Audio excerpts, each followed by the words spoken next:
folks, James T. here, reporting from a top secret location here in Texas.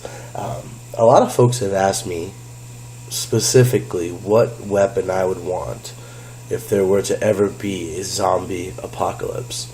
And what I've come up with, and the first thing that always comes to my mind is AK-47, because, I mean, think about it. You can find parts for an AK-47 anywhere in the world. You can find bullets for an AK-47 anywhere in the world, and let's just start with that. Right there. 7.62 by 39. Very effective round.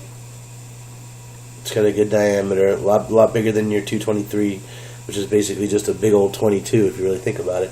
A coyote killer. This is a lot more punch to it, and I think if you're going to consider the zombie apocalypse, you have to think of both zombies and people. Now, a lot of folks out there will tell you, oh yeah, you want a 22 for the zombie apocalypse, and I think, well, I've seen the shows, I've played the games, you're going to have to kill some people too, right? It's just natural, it's just how it goes. Right? So, that's going to be perfect for you right there. 7.62 by 39, it's a good hefty round. And the great thing about that round, it is the most produced round in the world. I mean, you could go to any country and find that round solely because every single nation has had an AK-47 in use at one point in time. Maybe not in the military, but in their militias, whatever the case is, the AK-47 is the king. Now, I say that because what I would take with me, if I could only choose one, would be this baby right here. This is a Zastava Pap M92pv. Now, if you can see, it's an AK-47. It really is an AK in all rights. It has a much shorter barrel, and it also has no stock, which makes it. This is actually a pistol. You know, imagine that being your CHL pistol. You know, you concealed carry, right? No. But this is, believe it or not, it's a pistol, and it's one of my favorite guns. I've actually only shot it one time. I took it out yesterday to test it out, which inspired me to actually do this video because it made me realize how great this gun really is. Now, if you look at the sights, you've got sights back there, and then up front you can choose between. There's actually a night sight up there. You can't really see it in the video, and then there's a little thin post sight, if you can see that. I'm sure you can. Night sight on the front. Little post sight right there. You can see the difference. And this here is actually adjustable for different yardage as well. That's for the 400 yards. I don't know if it's really all that accurate at 400 yards, but then that's more for 200 yards right there. I bored it out a little bit personally because it was too thin. I thought it needed to be bored out a little bit so you could see what was actually going on there. This gun has been safety checked already, so no big deal.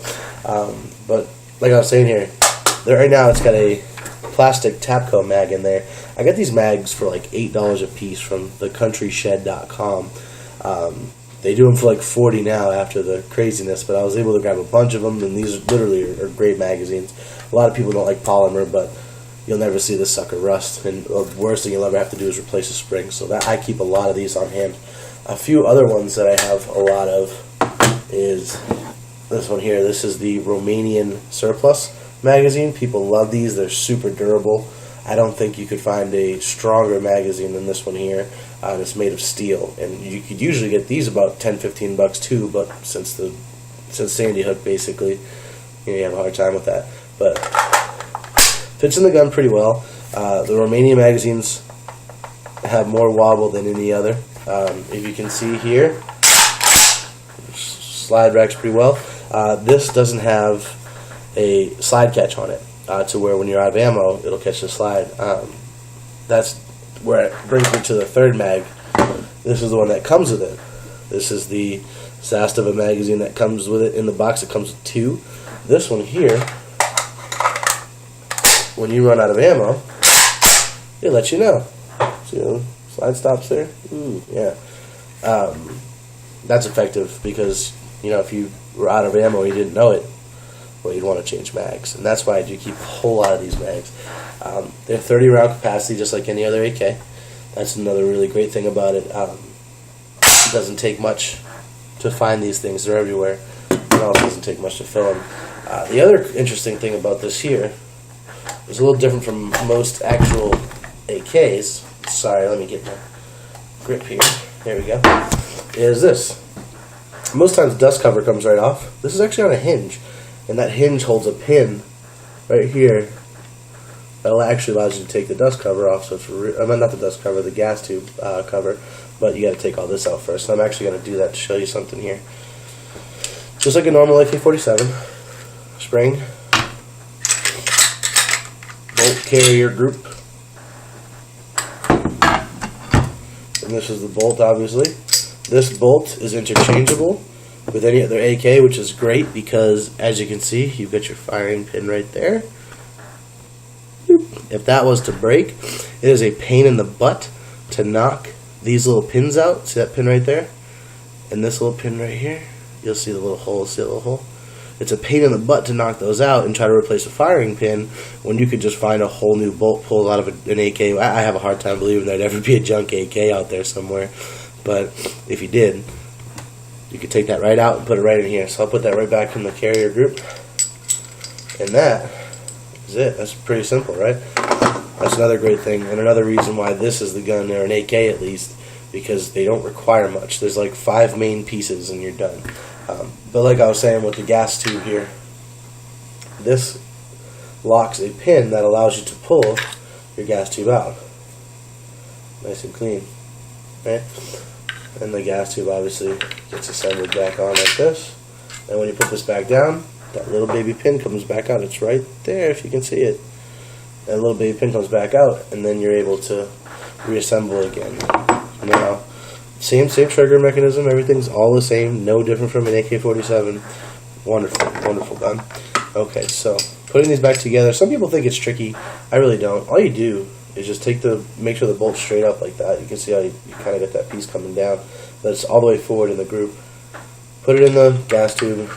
Let it fall right into the receiver, and then push it forward. That's no big deal. A lot of people have trouble with that. I don't really get it. Put the spring back in. Easy peasy. Drop the gas. The dust cover, and you're good to go. Now, the Romanian magazines wobble quite a bit. Tapco, it's even kind of hard to get in there, as you can see. That doesn't really wobble at all.